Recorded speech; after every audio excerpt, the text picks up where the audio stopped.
10वीचा निकाल नुकताच जाहीर झाला, त्यामुळे अनेक गुणवंत विद्यार्थ्यांच्या यशाची कहाणी तुम्ही पाहिली असेलच, पण आम्ही तुम्हाला दाखवणार आहोत एका मायलेकीच्या जिद्दीची कहाणी।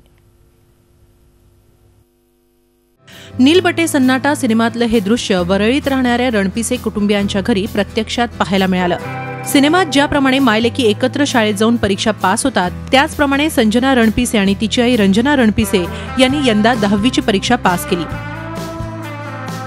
संजनाला 82% गुण मिळाले तर रंजनाला 52%। परीक्षेचा अभ्यास करण्यासाठी संजनानं आईला मदत केलीच, एवढंच नाही तर अनेक वेळा मुलीनं आईचा अभ्यासही घेतला। माझी आई माझ्यासोबत होती लास्टपर्यंत। नंतर रिझल्ट कळला, म्हणजे ज्या दिवशी रिझल्ट होता त्या दिवशी आधी माझा पहिला, नंतरला आईचा पहिला। खूपच खुश झाले की झालो आम्ही एकत्र पास। सगळ्यांची इच्छा होती की एकत्र पेढे हवेत म्हणून, सगळ्यांची इच्छा पूर्ण झाली आणि त्यात आईची आणि माझी तर जास्त झाली। आता खूप आनंद होत आहे की 10वी पास झाल्याबद्दल, पण अगोदर म्हणजे कसं वडील माझे वारले होते, त्यामुळे पुढे शिकता नाही आलं मला। आणि आता 10वी पास झाल्यामध्ये खूप आनंद होतो मला। आर्थिक परिस्थितीमुळे रंजनाला 9वी नंतर शाळा सोडावी लागली। त्यानंतर त्यांचं लग्न झालं, त्या संसारात व्यस्त झाल्या।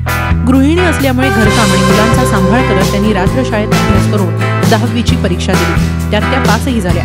त्यामुळे त्यांची ही कामगिरी नक्कीच कौतुकास्पद आहे।